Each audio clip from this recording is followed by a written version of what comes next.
A veces somos poco críticos frente a cómo se hace, por ejemplo, la planeación de un sistema. Vemos la hoja, hacemos los números, dio menor que uno, listo, guardamos la hoja, se murió el proyecto. Y no vemos que detrás de eso hay un niño estudiando con una vela, hay una señora todavía cortando leña para poder cocinar y condenamos territorios enteros a no desarrollarse. Él es Roger Mina y con una historia de vida inspiradora ha liderado la conversación entre energía, desarrollo y bienestar social en Colombia. Coles y escuchar una canción de mi hermano, sí, diciéndome que en mi barrio hay problemas y que hay que seguir trabajando por mejorar las condiciones en mi barrio, eso me da mucha energía y me da mucha motivación. Ya no tengo que pensar solamente en graduarme, sino que puedo pensar en además del pregrado, hacer un posgrado y de pronto tener un impacto mayor. Y no se equivocó, desde su participación en el Banco Interamericano de Desarrollo, liderazgo técnico en Ecopetrol, en Zenit y ahora en la dirección de Encali, ha logrado aportar a un cambio que ha transformado la vida de miles de familias en el valle. Hay una anécdota muy bonita de una señora desplazada del norte del Cauca, se llama Ana Vanguero, ella era inspectora de policía en un municipio del sur del Cauca, salió desplazada, entonces vivía en Cali, pero desconectada, o sea, prefirió que le quitaran los contadores y vivir sin energía.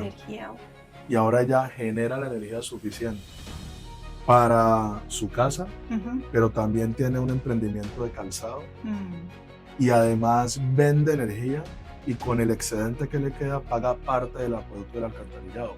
Esto le ha valido un reconocimiento internacional del Congreso de los Estados Unidos y menciones locales por su compromiso con el sector mediante la actualización e innovación en tecnologías de agua y saneamiento básico. Con Roger hablaremos sobre por qué Colombia sigue teniendo brechas enormes en acceso a servicios públicos. ¿Cómo se ataca ese problema? ¿Cómo solucionamos la pobreza energética? Fácil. Es que lo que frustra además es que sabemos cuál es la solución. Los acueductos los inventaron los romanos hace cuánto. La solución está, no hay voluntad. ¿Qué tipo de liderazgo necesita hoy el sector energético? Trato de tomar lo mejor de cada una de las personas con las que me relaciono. Entonces les voy a decir con nombres de quién he aprendido qué, lo más relevante. Y un análisis sobre las principales problemáticas del desarrollo energético nacional. Roger, y yo te voy a hacer una pregunta cuchi. ¿Hubieras comprado o no hubieras comprado WindPage? Y lo segundo es si tú pudieras darle un consejo a Aire con respecto a eso, que son, digamos, que una de las principales problemáticas que tiene la costa. Esto es Enercast.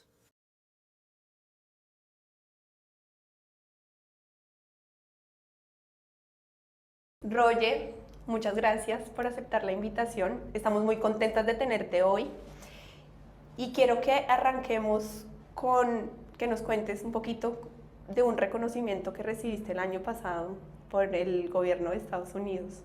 Cuéntanos de qué trató y cómo fue la celebración con los gringos. Bueno, no, gracias a ustedes por la invitación, grandes mujeres de la industria. Para mí es muy chévere poder estar acá con ustedes. Me dijeron que hasta que uno no salía en este podcast no existía en la industria, entonces bueno, a partir de hoy existo. Entonces gracias por permitirme ser y existir. No, el reconocimiento básicamente tiene que ver con la trayectoria que he tenido profesionalmente, un reconocimiento del Black Caucus, que es básicamente un grupo de congresistas afroamericanos que, pues, aparte de trabajar por el progreso de la gente negra en Estados Unidos, están muy pendientes también del progreso de la gente negra en todo el mundo, de la diáspora.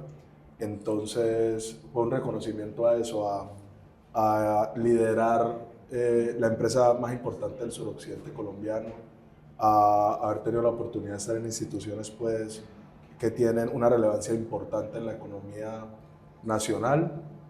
Y fue eso básicamente, un reconocimiento que pues, fue individual, pero yo lo considero colectivo porque realmente en mi trayectoria he tenido la oportunidad de construir en conjunto y de reafirmar mi conciencia colectiva y saber que la vida tiene propósito en la medida en que las causas pues no son individuales, sino que son de muchas personas, entonces eso básicamente. Qué bonito, Roger. ¿Y la fiesta? ¿Estuvo buena? La fiesta estuvo chévere. En Washington siempre las fiestas son buenas, no hay pierde.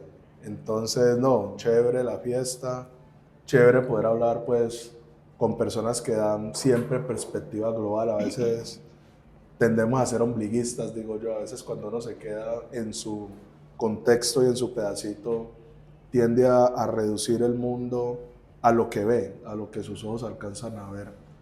Y salir y hablar con personas que están en esta realidad un poco más global es bueno, ¿no? Porque uno gana perspectiva y encuentra formas distintas de lidiar con los retos y además se da cuenta que los retos no son exclusivos, ¿no? Que nosotros no Claro. somos los únicos que tenemos A problemas, todos nos pasa. sino Sí. que compartimos muchos retos, muchos problemas y es bueno pues generar esos diálogos. No, pues Roger, felicitaciones y qué orgullo que hayas recibido ese premio. Y algo que siempre hemos querido hacer desde Enercast, aparte de entender obviamente cómo funciona todo el tema de la energía, es entender también detrás de los cargos, entender las personas. Y sabemos que tienes una historia de vida muy bonita. Quiero que nos las cuentes y además que nos cuentes todos tus estudios, porque eres doctor, maestría, todo el tema de energía. Cuéntanos cómo es esta historia y cómo llegas a ser doctor. Sí, no, pues yo vengo de una familia caucana, norte caucana. Para los que no conocen bien el Cauca es un municipio, un departamento principalmente de vocación agrícola. Es un departamento que ha tenido conflicto armado pues desde que tengo uso de razón. Y mi mamá y mi papá se conocieron en el colegio, se casaron y mi papá era policía y lo trasladaron a trabajar a Cali. En los 80s, pues en la época del narcotráfico.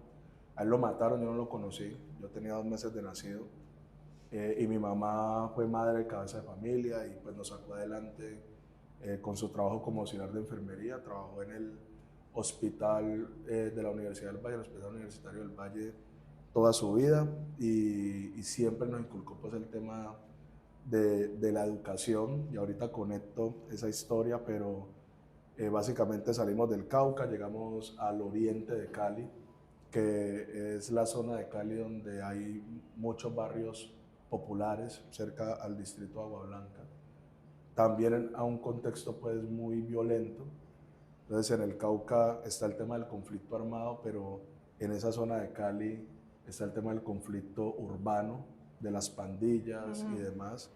Entonces siempre crecí como entre la violencia de lo rural y la violencia de lo urbano, pero siempre pues muy aplomado y tranquilo. Mentira, no tan tranquilo, pero sí siempre dentro de dinámicas, digamos, sanas. Sí. A pesar de estar en contextos complejos, siempre me moví en dinámicas sanas. Entonces cuando iba al campo, me encantaba pescar, me encantaba subirme a los árboles, me encantaba caminar, me encantaba tal. Y cuando estaba en el barrio, me encantaba el fútbol, el baloncesto. Entonces siempre estuve, a pesar de estar rodeado de personas complejas, en dinámicas sanas. Tuve la oportunidad de estudiar pues, en el colegio pues, más cercano al barrio, pues, para no tener que pagar transporte. No nos faltó la comida, pero pues, vivíamos más o menos ajustados. Un colegio también muy complejo. Había consumo de drogas en el colegio, pelea, rosa afuera del colegio. Pero por un ángel que tal vez tengo, nunca caí en esas dinámicas pues, de la droga y demás, a pesar de estar muy cerca de personas que sí eran consumidoras. En octavo, por ahí me crucé con un profesor bogotano que se fue a vivir a Cali, a estudiar a Cali, y él me mostró el cuento de las universidades públicas y que pues no había que tener muchos recursos para poder acceder a la universidad pública, pero pues que era difícil entrar, que tocaba sacar un buen IFES. Entonces ahí me puse el propósito de estudiar, de meter la ficha, y saqué el mejor IFES de mi promoción, entré a la Universidad del Valle a estudiar ingeniería. Estando ahí, pues fue muy duro al principio porque el nivel del colegio no era lo suficientemente bueno para ir a competir a la universidad, entonces me tocó muy duro al principio. Pero me obsesioné. Dije, acá no me sacan, ya me dejaron entrar de acá, yo no me dejo sacar. Y le metí la ficha, estudié durísimo y terminé siempre recibiendo reconocimientos académicos. Me gané una beca para estudiar inglés en el Colombo Americano, una beca de liderazgo del gobierno de los Estados Unidos. Tuve la oportunidad de ir a la Casa Blanca, conocer a Obama, otros congresistas, conocer la historia política de los Estados Unidos. Bueno, y ahí ya me monté en la película de que quería hacer una maestría en Estados Unidos. Pero antes pues trabajé también mucho en la industria, ¿no? Entonces tuve la oportunidad de trabajar en pequeñas centrales hidroeléctricas en el Tolima, en una central hidroeléctrica en Ecuador, en temas de metalmecánica en el Valle, en Jumbo, que es un municipio muy industrial. Y después de eso me fui a Estados Unidos, me presenté con una beca de Colciencias, que se llama Francisco José de Caldas, becas para doctorado, me gané la beca. Pero hay una historia chistosa porque cuando me llamaron a entrevista, yo estaba por allá en Ecuador botado en una central hidroeléctrica que estaban construyendo. Me nombraron gerente técnico y pues yo llegué al aeropuerto de Guayaquil y fueron por mí. Y cuando yo llegué me dijeron, ¿y dónde está el ingeniero, el gerente técnico? Y no soy yo. O sea, porque no creían, porque pues era joven. Sí. Aparte, hay que decirlo también, decían este man joven, negro, colombiano, como así que el gerente técnico. Y llegué a la central y no me dieron dotación. O sea, me hicieron la vida imposible porque no podían creer que yo iba a ser el jefe de ellos.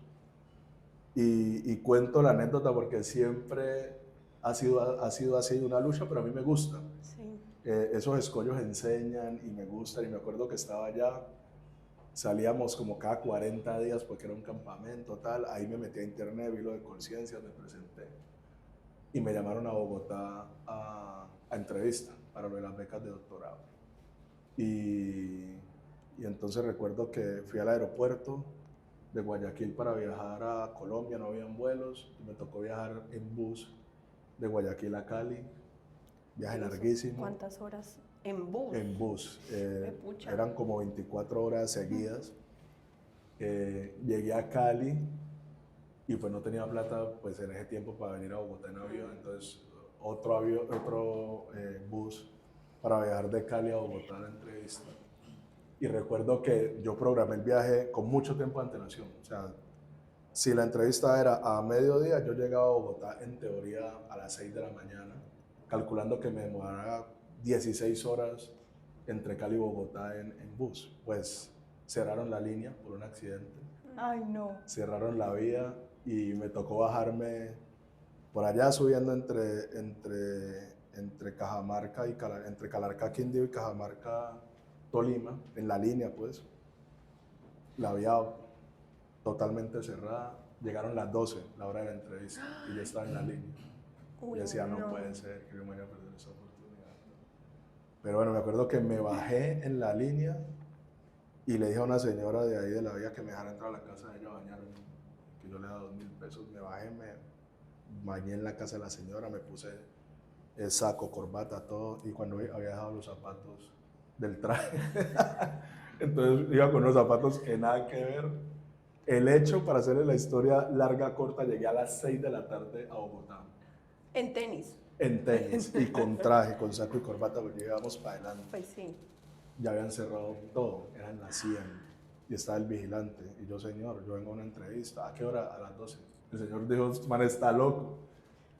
¿Qué le pasó? No, yo venía en bus, tal, eché toda la historia, tal. No, pues esta vaina acabó hace rato, pero allá ellos están ya evaluando a la gente que entrevistaron. Yo, no, déjeme, yo les explico. Me dejó, les expliqué, tal, me entrevistaron. Y era un panel de 5 expertos pues, de Colciencias. Yo puse los pies así, eché mi cuento, me gané la beca. Y no solo me gané la beca para la maestría, sino para doctorado directamente. Me presenté en 5 universidades en Estados Unidos, me admitieron en todas. Entonces ahí decidí en cuál, tal. Yo siempre he tenido como, siempre pregunto, siempre busco asesoría de personas que ya han transitado un camino. Entonces me asesoré, tal, y terminé haciendo el doctorado en Penn State, en Ingeniería de Energía y Minería. Allá llegué un 4 de enero, 20 grados bajo cero, con una chaquetica pirata que me compré en el centro de Cali. Y cuando llegué, tenía una entrevista con el decano de ingeniería y el señor, pues, se presentó en inglés. Y me acuerdo que su primera pregunta es, ¿qué es estadística? Me dijo en inglés, what is statistics? Ya. Yo no sé qué es estadística en español, o sea, en este momento no sé qué es estadística, menos iba a saber responderlo en inglés. Entonces, nuevamente, el señor me dijo, hermano, usted no se va a poder graduar, va a tener le va a quedar muy difícil graduarse de acá. Pero otra vez, o sea, metiendo el empeño, y así ha sido la trayectoria de escollo en escollo. Me gradué del doctorado, pude trabajar en la división de energía del BID. Tuve un mentor maravilloso, Ramón Espinaza, que fue economista jefe de PDVSA durante 12 años, fue mi gran mentor. Después tuve la oportunidad de trabajar con Juan Carlos Echeverry en Ecopetrol, después con Germán Arce en el Ministerio de Minas, después tuve la oportunidad de ser jefe de planeamiento eléctrico en Ecopetrol, ser gerente de bajas emisiones en Zenit, que es una filial de Ecopetrol. Y ahora pues tengo la oportunidad de ser gerente general de Cali, que es pues la empresa de servicios públicos de Cali, Jumbo y otros municipios pues del Valle del Cauca. Y aquí vamos. Muy bonita. Qué ñoño, qué ñoño. No, Qué no. ñoño, no, y muy bonita la historia. ¿Qué dice tu mamá? Mi mamá falleció. Ay, pero feliz, pero yo Pero- creo que pero estuvo feliz, orgullosa de su ella- muchacho. Mi mamá falleció en el año 2016. Yo estaba en el ministerio. O sea, estaba en Ecopetrol, pero en comisión en el ministerio. Y yo era el encargado de todos los temas de San Andrés. Cuando yo entré a Ecopetrol, a mi mamá le descubren por una enfermedad, tal.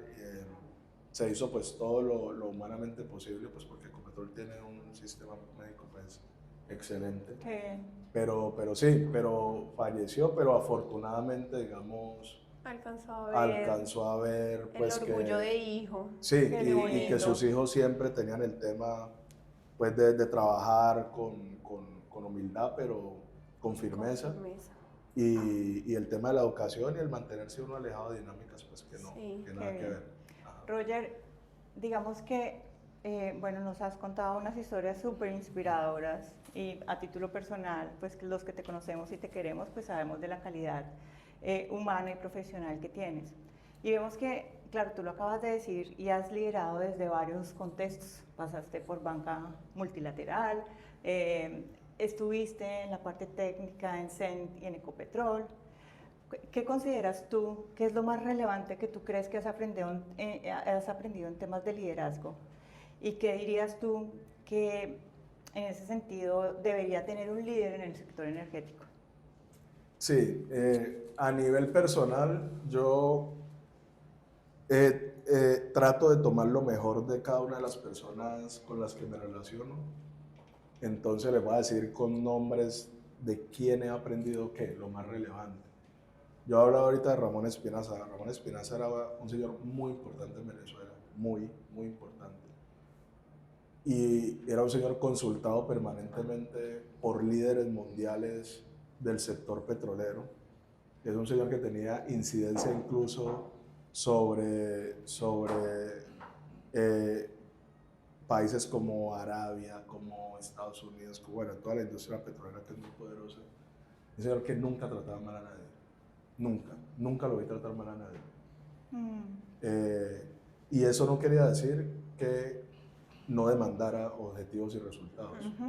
¿Sí? Era un señor que era muy estricto, pero que nunca trató mal a nadie. Entonces de él aprendí que el ser un líder efectivo no tiene nada que ver Con tratar bonito a la gente. con, Sí. exacto, se puede tratar bien a la gente y se puede lograr resultados destacados. O sea, no hay excusa para maltratar. Eso hay que decirlo así.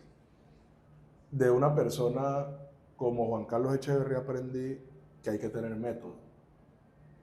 Que si uno quiere avanzar, tiene que tener método, tiene que tener estructura, tiene que tener orden mental. Porque si no hay orden mental y no hay capacidad de síntesis, no hay capacidad de priorizar, no hay capacidad de decir, estas son las 3 cosas que quiero lograr, pues simplemente te dispersas a tu equipo y lo único que consigues es frustración. Entonces de él aprendí de eso. Y de mi mamá aprendí la persistencia, que no hay que tirarse a la lona ante el primer portazo, que vale la pena luchar, vale la pena avanzar, vale la pena soñar, que también hay que saber cuándo soltar, pero no hay que soltar ante el primer escollo. ¿Sí? Hay que tener criterio, hay que tener carácter, y cuando uno combina el método con criterio, con carácter y con no maltratar, generalmente las cosas funcionan. Muy bueno, Roger. Hablemos un poquito ahora sí de energía específicamente. Y hay algo que yo creo que muchas personas del sector se nos olvida porque nos enfocamos en la oferta, en la demanda, que el fenómeno del niño, que necesitamos incorporar más tecnologías, que las renovables, que las térmicas, que el gas. Y hay un discurso que lo hemos escuchado de ti, que tú eres muy enfático y repito que muchas veces olvidamos, y es la igualdad energética, y algo que tú en alguna entrevista que vimos mencionabas de la pobreza energética, y creo que todos los que vivimos en unas condiciones cómodas, que siempre tenemos acceso a la energía, muchas veces ni se nos pasa por la cabeza que es no tener, porque para nosotros es switch y la tenemos. ¿Tú cómo lo ves, cómo lo has trabajado y cómo piensas que el sector energético debería trabajar para que todos tengamos equidad, digamos, en términos de suministro eléctrico? Sí, es una pregunta muy importante. Yo creo que el Estado colombiano y nosotros los técnicos que interpretamos la forma en que funciona el Estado, a veces somos poco críticos frente a cómo se hace, por ejemplo, la planeación de un sistema. Entonces a uno le dicen y le enseñan que un proyecto tiene que dar una relación beneficio-costo positiva, si no, no se hace. Y vemos la hoja, hacemos los números, dio menor que 1, listo, guardamos la hoja, se murió el proyecto. Y no vemos que detrás de eso hay un niño estudiando con una vela, hay una señora todavía cortando leña para poder cocinar, y hay un montón de realidades sociales a las que hacemos caso omiso y condenamos territorios enteros a no desarrollarse. Entonces, cuando uno ve el sistema eléctrico colombiano, o ve el sistema de transporte colombiano, o ve el sistema de poliductos y oleoductos, tú puedes ver cualquier mapa de infraestructura en Colombia, vemos que Colombia es un estado extremadamente centralista que se ha desarrollado alrededor de unos polos poblacionales, que son claramente Bogotá, Medellín, Cali y unas 3 ciudades en la costa Caribe. Y el eje cafetero, pues las ciudades que están en la mitad de estas que acabo de mencionar. Nos olvidamos de toda la Orinoquía, que es gran parte del territorio nacional, nos olvidamos de toda la Amazonía amplia, no el departamento del Amazonas, sino Amazonas, Caquetá, Putumayo, y nos olvidamos Vaupés, y nos olvidamos de todo el litoral pacífico. Es decir, es un país que si ustedes ven, si ustedes se han leído el libro que se llama ¿Por qué las naciones fallan?, hace todo para fallar. O sea, este país se diseñó con todas las premisas contrarias a un país que se quiera desarrollar. Un país que le da la espalda a su costa pacífica, a su costa caribe. Un país que le da la espalda a su conexión con Brasil, con Venezuela, con Perú, con Ecuador. O sea, es un país que está aislado de sus fronteras, que no tiene infraestructura alrededor de sus fronteras, y es un país que no tiene infraestructura alrededor de sus puertos. Es una cosa totalmente absurda. Pero más allá del discurso del desarrollo y de la globalización, es cómo vive esa gente ahí, en esas poblaciones a las que les dimos la espalda. Entonces es un país donde, hay que decirlo, quienes mejor utilizan esas posibilidades de esas poblaciones alejadas son las dinámicas armadas o las dinámicas del narcotráfico. O sea, los ilegales entienden de mejor manera la ubicación estratégica de esas poblaciones que el Estado colombiano. Es increíble. Es una cosa eso. absurda. Sí, Si es ustedes absurdo. van a Tumaco, que está al lado de Ecuador, y que es la salida al Pacífico Sur, es una cosa absurda el abandono. Si ustedes van a Buenaventura, que es la conexión con Asia, que es pues el futuro económico del mundo, no hay agua potable, la energía es carísima y se va todo el tiempo. No hay un relleno sanitario, no hay un relleno sanitario, no hay nada.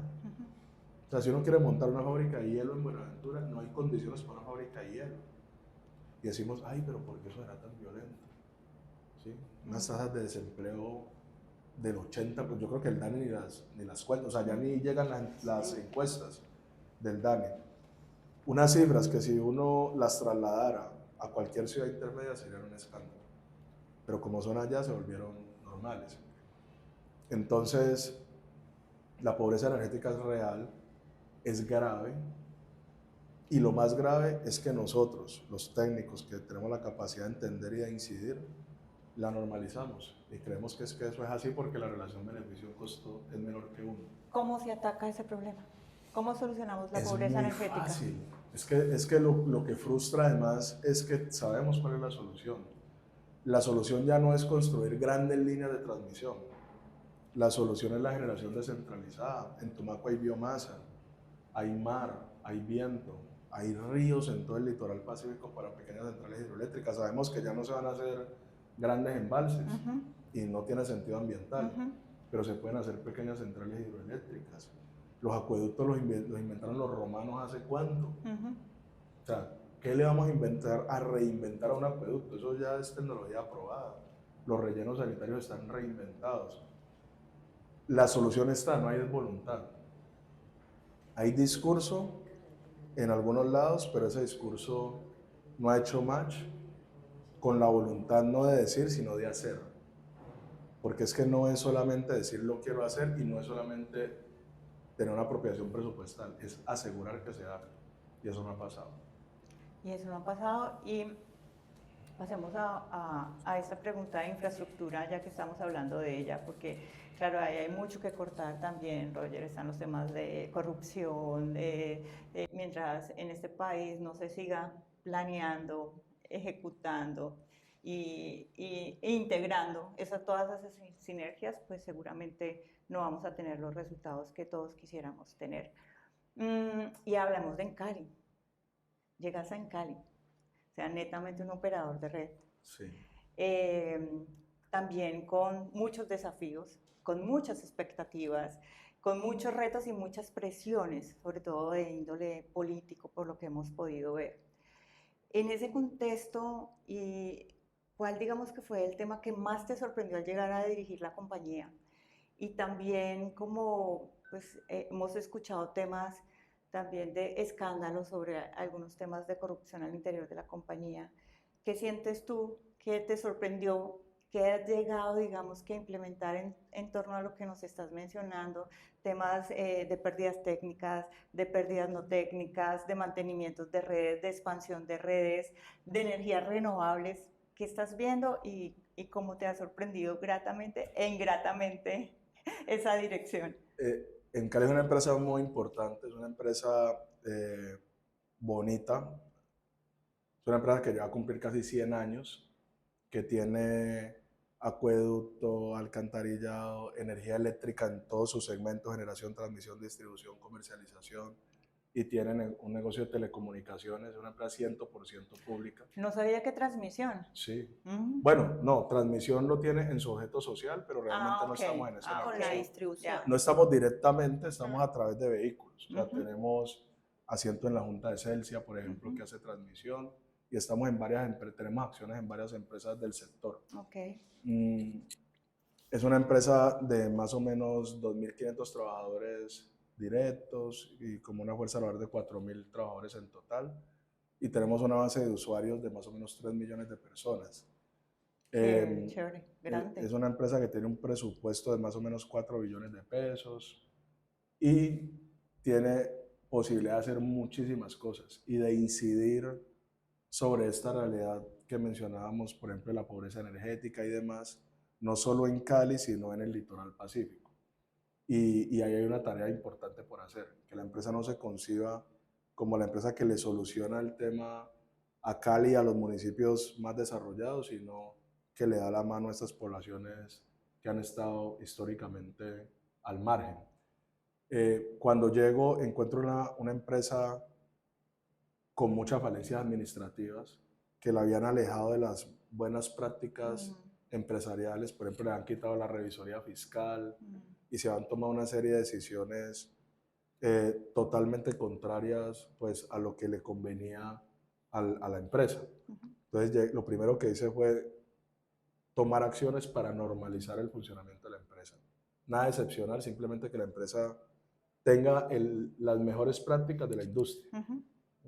Nada más que eso. Y que además que tú venías de Ecopetrol de saber cómo funciona ese tipo de procedimientos tan estrictos. Exacto, incluso me acerqué a Ecopetrol, a EPM, a varias empresas públicas y mixtas para firmar convenios y hacer transferencia de conocimiento para agilizar esos cambios. Entonces recuperamos el gobierno corporativo, me llevé a San Jones para recuperar la función financiera, tuve reunión con los sindicatos, 27 sindicatos tiene la empresa, 2 grandes, entonces me reuní con ellos y en una conversación muy honesta el mensaje es, venga, yo vengo a trabajar por la empresa, yo vengo de lo público, quiero lo público, pero si acá no se toman decisiones de fondo, pues vamos a condenar a la empresa a desaparecer. Se gastaba más plata de la que ingresaba, entonces también recuperamos el equilibrio presupuestal, entre muchas otras cosas. Hice un plan de retiro voluntario en telecomunicaciones para bajar el costo de la nómina. Y estamos implementando la contabilidad regulatoria para ajustar los presupuestos a los ingresos pues, que la CREC le permite tener al negocio de energía, la CRA al negocio de acueducto de alcantarillado y pues el negocio de telecomunicaciones, que es una competencia feroz, es que sea lo más livianito posible. Entonces se ha avanzado de manera determinante y hay una cosa muy importante, y es que se ha perdido la vocación de servicio, o estaba muy débil. Entonces, nuestro lema es, ponemos al usuario en el centro de todo lo que hacemos. Qué bueno. Recuperamos los centros de atención, físicos, virtuales, y tenemos algo que se llama En Cali Te Escucha, En Cali Resuelve, y es que nos tomamos las comunas, llevamos vehículos, succión, presión, que son unos vehículos grandísimos, de alcantarillado a limpiar toda la infraestructura, llevamos las cuadrillas de energía para el tema de alumbrado público, o sea, llevamos toda la capacidad operativa y comercial de la empresa a distintos barrios los fines de semana para que las personas vean la empresa en acción. Porque también el mensaje o la imagen que se había creado era que el trabajador público y el trabajador de Cali era flojo. Y sí los hay, en todos lados los hay, pero la gran mayoría de personas son personas muy comprometidas. Entonces ya cuando las personas ven a alguien metido en un canal de agua lluvia limpiando, cuando lo ven subido en un poste cambiando luminarias, cuando lo ven trabajando en líneas vivas, cuando lo ven dicen, no, es que esto no es fácil, que esto no es fácil, y eso ha empezado a cambiar la percepción de manera positiva. Retos muchísimos más. O sea, cuando llegué me dijeron, recuerdo varias cosas. Alguien me dijo, usted aquí va a durar 3 meses. ¿Y cuánto vas ya? ¿2? Ya voy en el tercer año. Tercer año. Y otra persona me dijo, usted está muy joven para esto. ¿Qué fue lo que más te sorprendió? Cuando llegaste dijiste, marica, yo no me esperaba esto. El desorden. El desorden. Había mucho desorden administrativo, mucho. Y mi emoción predominante fue tristeza por el abandono y por el desorden. Como que eso es de todos, pero no es de nadie al mismo tiempo. Sí, y aparte que eso sí es tuyo, ¿no? Porque sí, es donde creciste. Claro, es donde crecí. Sí. Y mi percepción de Cali y del Valle es que es una región muy pujante, donde hay universidades buenas, donde hay gente buena, donde hay rigurosidad en lo que se hace, en lo técnico.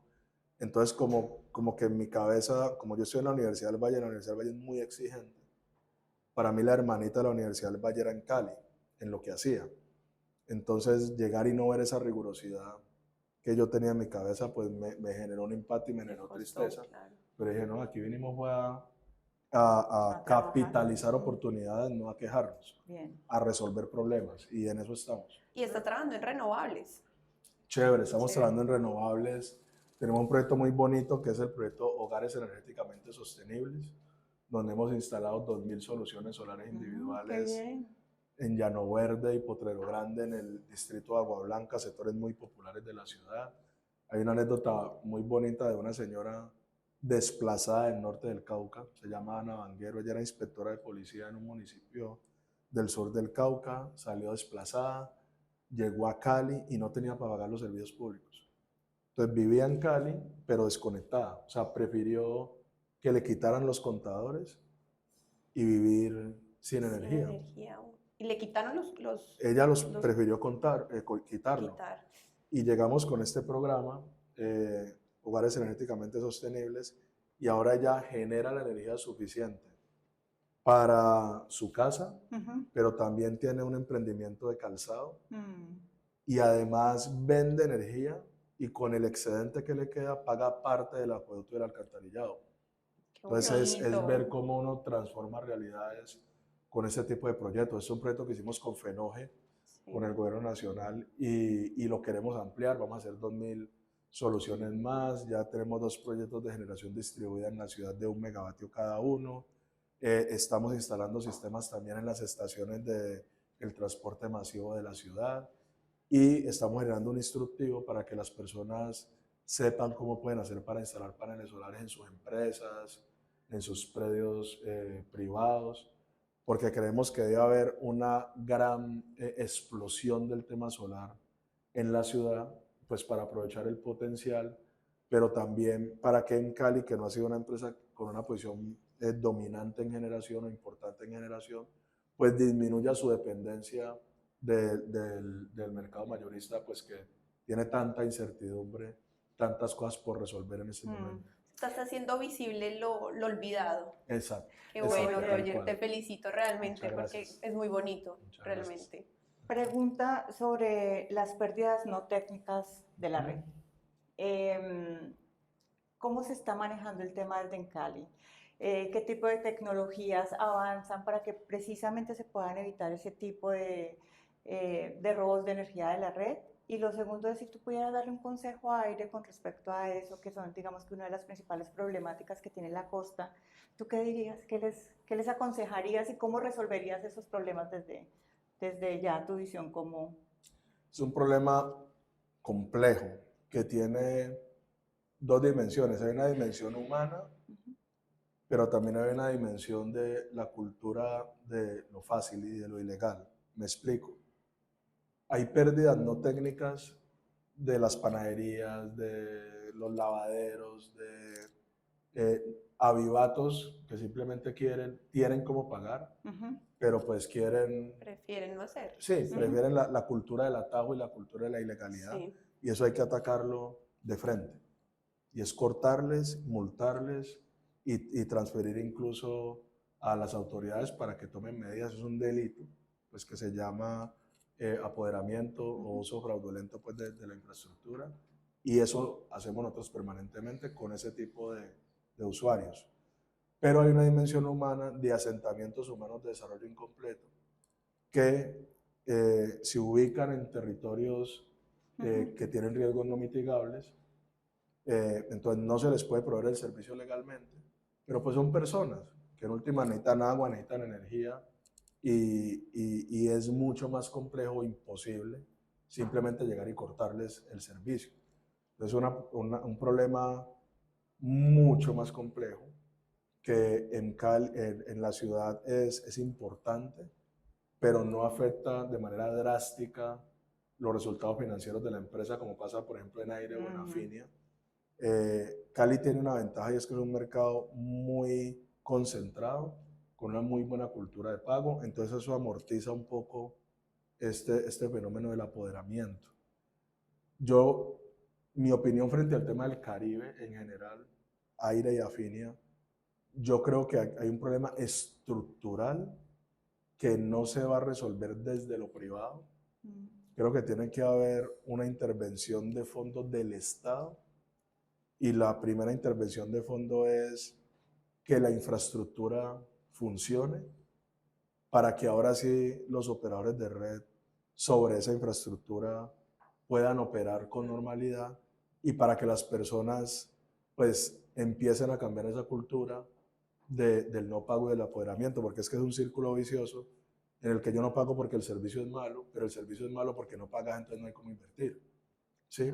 Y ese círculo hay que romperlo con un plan de choque que se ha intentado, el Plan 5 Caribe y demás, pero creo que han sido paños de agua tibia, o sea, el esfuerzo del Estado se ha quedado corto y se ha limitado simplemente a tolerar la situación, pero no a resolverla de fondo. De raíz. Y es un problema de Estado, no es un problema de la costa Caribe, y tiene que ver también con el tema de la pobreza energética. Sí, claro. Tiene que ver. Y vuelvo y digo, si la lógica con la que se va a tratar de resolver ese problema es con la relación beneficio-costo, pues eso nunca va a dar, ningún proyecto va a cerrar de transmisión o de distribución, no va a cerrar. Entonces, si se ve como un problema de Estado y como un problema que tiene una dimensión humana importante, pues creo que se podría resolver. Hay plata para, mejor dicho, no somos un Estado rico, pero somos lo suficientemente prósperos como para resolver ese tipo de cosas. Y si administramos bien el dinero, seguro alcanza para hacer algo. Así es. Algo bueno. Roger, volviendo un poquito atrás, y lo dijiste al principio de tu experiencia internacional, tú decías uno como que absorbe todo lo que ve afuera, como de tu paso por el BID, de tu doctorado, tu maestría, que traes de afuera que tú dices nos falta, algo muy corto porque seguramente nos falta mucho con respecto a otros países y otros mercados, pero que tú digas una cosa que yo tomaría de afuera y lo pondría aquí en el sector energético en Colombia. Hay varias, pero lo que yo resalto de mi experiencia académica en el exterior es la importancia que se le da a la intuición, a entender los problemas no desde la ecuación, sino desde lo que estás tratando de resolver realmente. Eso suena sencillo, pero es muy profundo. Cuando hablamos en el sector energético de kilovatios, de gigavatios, de niveles de tensión, de tecnologías de generación, nos volvemos a ser muy automáticos en las respuestas y no vemos qué es lo que realmente estamos tratando de resolver en una lógica que sí, que obedece a una dinámica financiera y a una dinámica técnica. Eso, pues, yo no voy a quitar ni las finanzas ni la técnica, pero hay que pensar en cuál es el tema que quiero resolver para que el mercado tenga sentido. Me explico, voy a poner un ejemplo concreto. Nosotros en el sector tenemos un problema de fondo que es las consultas previas. Sí. Sí, que no se pueden hacer muchos proyectos por el tema de consultas La previas. comunidad. Y como técnico nos quedamos en que los indígenas no dejan, los negros no dejan. Pero como Estado, ¿qué es lo que quieres o qué es lo que debes hacer para que la consulta previa no siga siendo ese obstáculo que ha sido? ¿Qué debes hacer? Y ahí volvemos al hilo de la conversación de la pobreza energética. Yo o nosotros pretendemos pasar una línea de transmisión de Buga a Buenaventura, pretendemos incluso pasar gasoductos de Jumbo, por ejemplo, a Pasto o a Popayán. Pretendemos construir 4, 5, 10 gigas, 20 gigas de energías renovables en La Guajira y pasar todos esos recursos por el frente de personas que no tienen nada. Y creemos que eso es normal. Y que toca hacer, y que ellos tienen que aceptarlo. Y que claro. es así. Sí. En Cali, les pongo este ejemplo. El agua que toma Cali, en un 80% es del río Cauca. ¿Sí? La captación es del río Cauca. Y todos los municipios al norte de Cali, o sea, aguas arriba, hacia el departamento del Cauca, hacia el nacimiento del río, no tienen agua potable. No tienen agua potable. En Millano tampoco. Sí, y lo normalizamos. El 50% de los hidrocarburos del país salen de los llanos orientales, el 50% del metro, de ahí ese pedacito. Y de ahí sale la riqueza de este país. Pero se quedan un montón de temas sin resolver. Y lo normalizamos. Roger, y yo te voy a hacer una pregunta cuchi. Dale. Cuchi. ¿Tú tomas la decisión de responderla o no responderla? Hágale, acá responde todo. Las preguntas bomba. Esto es como la pregunta bomba de Milena. A ella le encantan esas preguntas. No, es que estás hablando de La Guajira, ¿sí? Ajá. Y claro, pues La Guajira tiene unos debates muy importantes en tema de comunidades, de cómo debió haberse hecho esos procesos desde el inicio. Pero vamos a hablar un poquito de Ecopetrol. Ajá. ¿Hubieras comprado o no hubieras comprado Winpechi? Ajá. Con todos los problemas que tuvo en él, donde no se los pudo construir, donde las comunidades definitivamente no. Recientemente salió una noticia diciendo hubo bloqueos en la vida. ¿Hubieras comprado o no hubieras comprado Winpechi? ¿Se va a construir o no se va a construir Winpechi? A ver, si me paro desde Ecopetrol, no. Y lo respondo sin vacilar. Yo Sin que creo, sea una pregunta cuchi. no, sí es cuchi, pero para mí no. ¿Por qué? Por una sencilla razón. Porque yo creo que las empresas, yo sé que estamos hablando de descarbonización, de transición energética, de electrificación de la economía, pero las empresas tienen que especializarse. Y tienen que centrarse en el core de sus negocios y hacer lo que hacen bien. Y una cosa es perforar y producir hidrocarburos y otra cosa es construir y administrar proyectos de generación o de transmisión. Ya no tiene nada que ver el banano con el arequipe, ¿sí? Entonces, cuando uno quiere que una empresa, por ser poderosa, grande, próspera, se meta en todo, pues ese es el principio del fin de las empresas, generalmente. Todos los que conocemos Ecopetrol sabemos que Ecopetrol tiene una inercia asociada al sector de los hidrocarburos. Una inercia que tiene que ver, que arranca desde sus factores prestacionales por convención colectiva, que arranca por su proceso de toma de decisiones que está más orientado hacia el sector de los hidrocarburos. O sea, es una empresa que tiene un ADN, como tiene que ser, de hidrocarburos. Y el sector de generación de energía es una dinámica distinta, estructura de costos distinta, proceso de toma de decisiones distinto, apetito, perfil de riesgo distinto. Entonces yo no estoy de acuerdo y creo que si el Estado quiere ser dueño de proyectos de generación, pues tiene que tener un vehículo construido para eso, ¿sí? No es que el Estado no lo pueda hacer, pero tiene que tener un vehículo construido para eso, que no necesariamente para mí es Ecopetrol, con todo el amor que le tengo a esa maravillosa empresa. Y es una lástima que además este gobierno, que es un gobierno que tiene una capilaridad social importante, no haya sido capaz de resolver el problema de La Guajira. Sí. Pero es porque desde mi punto de vista no se generó nada distinto en esos territorios. ¿Vamos a ver un kilovatio de Winpechi? No, pues no sé cuándo.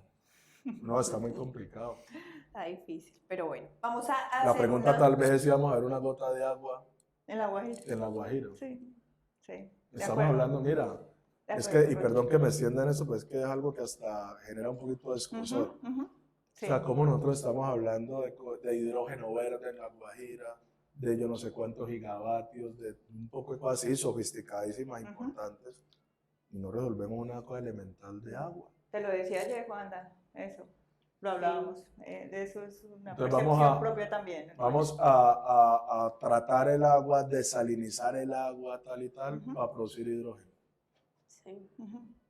Y la gente, Y la gente, que es tu discurso. claro, Roger. Vamos a hacer una dinámica muy rápida.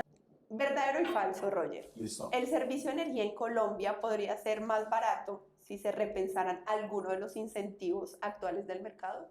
Verdadero. Verdadero.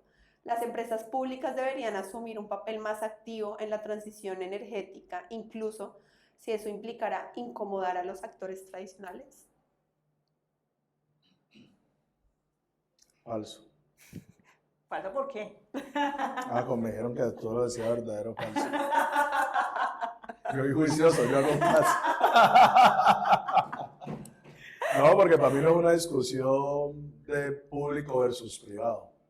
Yo creo que es un tema de una política de Estado con reglas claras y que el que tenga la mayor capacidad de resolver el problema lo resuelva independientemente de que sea público o privado. Bien. Las empresas públicas pueden ser tan competitivas y eficientes como las privadas si tienen buen liderazgo y disciplina de gestión. Verdadero. Verdadero. ISA es un ejemplo de eso. Si no se fortalece la distribución, no habrá transición energética en Colombia. Totalmente verdadero. Totalmente. Totalmente. Bueno, ¿qué queda para ti, Roger? Roger, presidente.